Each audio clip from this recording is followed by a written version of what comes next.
Merci à tous de jouer. La révolte gronde. L'exaspération monte, la colère ne tarit pas, le pouvoir tremble. J'ai pas de doute. Salut. 451 au moins. Sachez-le, les contrebassistes ne baissent pas les bras. Ils risquent de descendre dans la rue, de mettre le pays à feu et à sang, de dévaster tout mis à bout par une injustice flagrante, une persécution intolérable, des brimades arbitraires. La Société nationale des chemins de fer, Francis Marmande, envoyé spécial partout dans le monde musical et tauromachique, cite encore le cas de Bruno Chevillon qui triomphe avec Lady M, l'opéra de Marc Ducret, qui déclare « Depuis quelques mois, j'ai pris 3 prunes à 50 €, une à 150, pas mal de sermons. » Merci.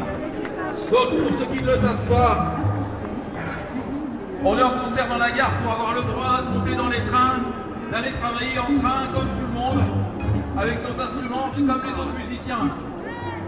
Aujourd'hui, il y a ce concert manifestation ici, gare de Lyon à Paris, il y a le même concert manifestation à Lyon, Pardieu, le même à Bordeaux, à Clermont-Ferrand, etc., etc. Ça fait des mois que ça dure, tous les médias en parlent, on n'a aucune réponse, ni de la ministre de la Culture, ni du ministre des Transports, Clément Beaune, ni de la direction de la SNCF.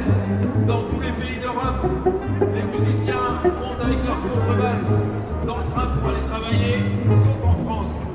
Ça n'est pas acceptable. On reviendra autant de fois qu'il faut. On continuera à se mobiliser. Les musiciens et les musiciennes sont des travailleurs comme les autres. Ils ont le droit d'aller travailler en train. Ils ne doivent pas être obligés de prendre leur voiture. Ça coûte cher, ça pollue, ça fatigue, ça empêche de jouer correctement une fois qu'on arrive au concert. On veut, comme tout le monde, aller travailler en train. Bravo, à bientôt. Qui sont ces contrôleurs inflexibles avec qui on voudrait bien être solidaire quand ils se plaignent de leurs conditions de travail, mais qui refusent de comprendre la réalité du métier de contrebassiste, qui ne peut pas faire autrement que de se déplacer avec son instrument pour aller faire son travail partout. On le réclame dans les théâtres, les salles de concert, les opéras, mais aussi les écoles, les EHPAD, les prisons, les conservatoires, partout où l'on convient que la musique adoucit les mœurs et apaise les consciences et soulage les souffrances et console des chagrins, des misères, des violences. Encore un morceau, c'est ça?